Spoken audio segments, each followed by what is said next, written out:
Hello Ice and Fire Nerds, this is Chris, and this will continue our Game of Thrones foreshadowing series, and we'll pick up right where we left off with Season 1, Episode 6, A Golden Crown. Dracarys.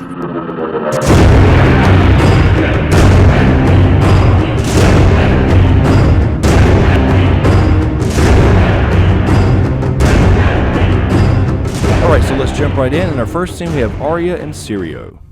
Do you pray to the gods? The old and the new. There is only one God, and his name is death. And there is only one thing we say to death. Not today. So we hear Syrio telling her there's only one God and his name is death, and what do we tell the God of death? Not today. And of course this leads to this. If you would learn, you must come with me. Where? Far and away across the narrow sea to Bravos. My dancing master was from Bravos. To be a dancing master is a special thing, but to be a faceless man, that is something else entirely. So this definitely points to the fact that one day Arya would serve the many-faced god, at least for a time being, and she'll probably continue to do so as a faceless assassin. And of course, this is one of the big pieces of evidence that leads people to believe that Syrio for real and Jaqen Hagar are the same person. Now, this is not necessarily a theory video, but I will say that I think this is a very, very cool theory. I've looked into it quite a bit, and I think it would make sense, because otherwise, why the hell was Jaqen in the Black Cells in the first place?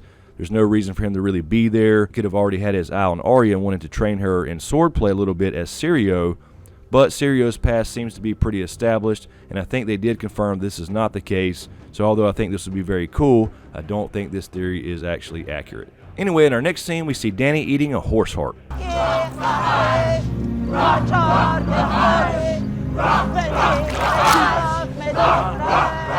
And of course, during this scene while she's eating the heart, which looks damn tasty, Viserys continues to doubt Dany, and he even says this. You won't be a real Targaryen. You won't be a true dragon.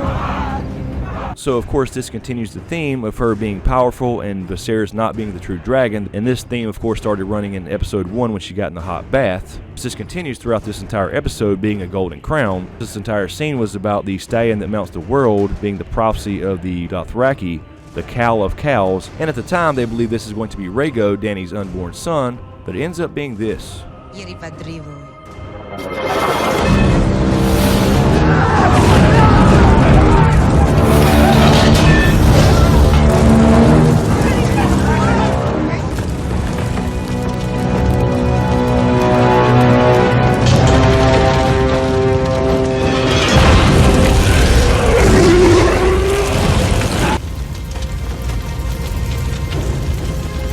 So in Season 6, she becomes the cow of cows by killing all the other cows. But anyway, the point here being that it ends up being Dany and not Viserys, and certainly not Rhaego. And as we heard Jorah say in a later episode, the Dothraki only respect power. And what else shows power like killing all the cows by burning them alive and walking out of the same fire, butt-ass naked without so much as one singed eyebrow. And of course, during this scene, we see Viserys get a little bit jealous. They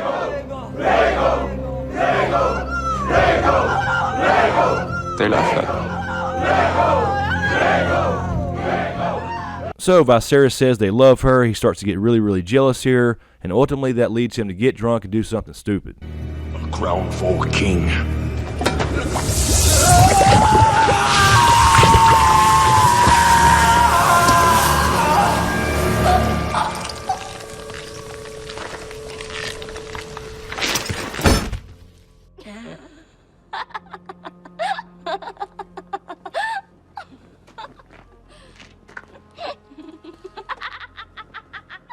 But right before this, to continue this theme, we see this between Jorah and Viserys. The scene on my shoulders since I was 5 years old, and no one has ever given me what they gave to her in that tent. Never. Does loyalty mean nothing to you? It means everything to me. And yet here you stand. And yet here I stand. So we see Jorah stop Viserys for the first time, showing his true loyalty to Dany.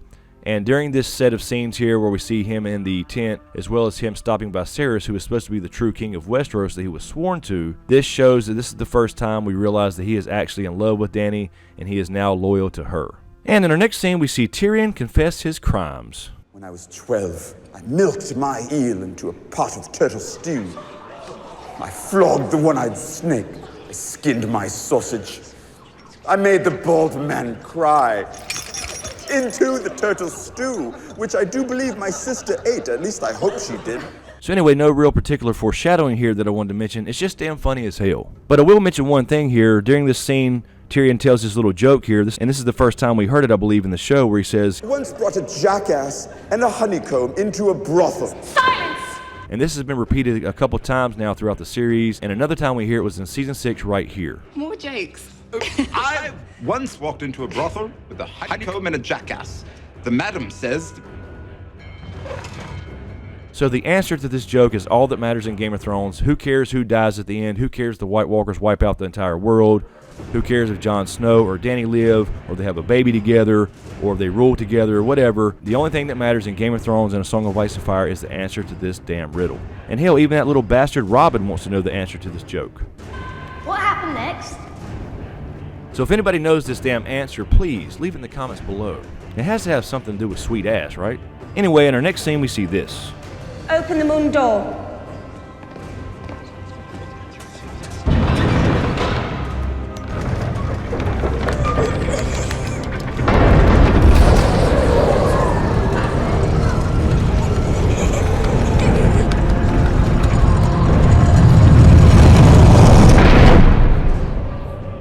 Then you will leave. By one door or the other. So Lysa has the moon door open to show Tyrion how civilized they are in the Vale. So that introduces us to the moon door, and of course later on we see this.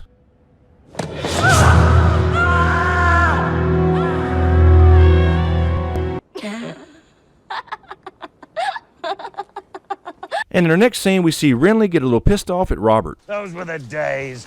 Which days exactly? The ones where half of Westeros fought the other half and millions died? Or before that? When the Mad King slaughtered women and babies because the voices in his head told him they deserved it? Or way before that, when dragons burned whole cities to the ground? Easy, boy.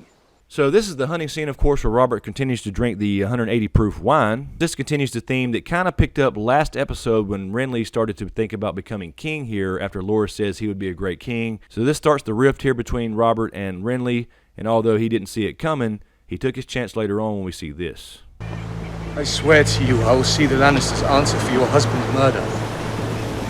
When I take King's Landing! So in our next scene we see Ned sitting on the Iron Throne. I cannot give you back your homes or restore your dead to life.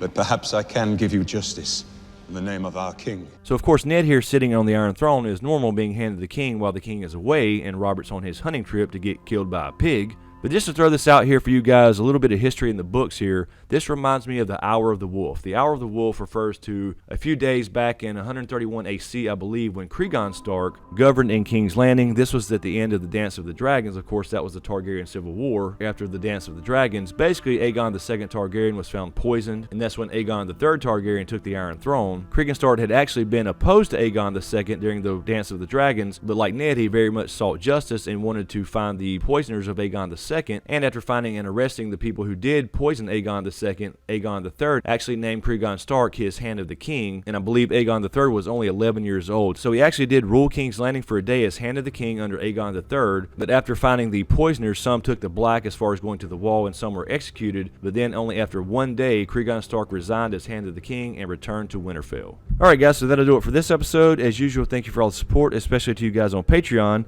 And as usual, a big shout out to my executive Patreon smokescreen producers, Griffin, Guy 10, Lala Gig, Kissa Powell, Marc Joseph, aka the Snow in Winterfell, and Marylin Bentley. Thank you guys so much. And also a quick reminder, we do have new smokescreen shirts available. The House Sigil t-shirts are now available in the Teespring store, and that link is available in the description below. So be sure to check that out if you would like to pick up a t-shirt or a hoodie, among other little products. So thanks again, you guys. Thanks to all you guys out there in YouTube land. Be sure to subscribe to get everything, and make sure you click that little notification bell as well so you're notified when I drop a new video. So thanks again, guys. Thanks for watching, and we'll see you next time.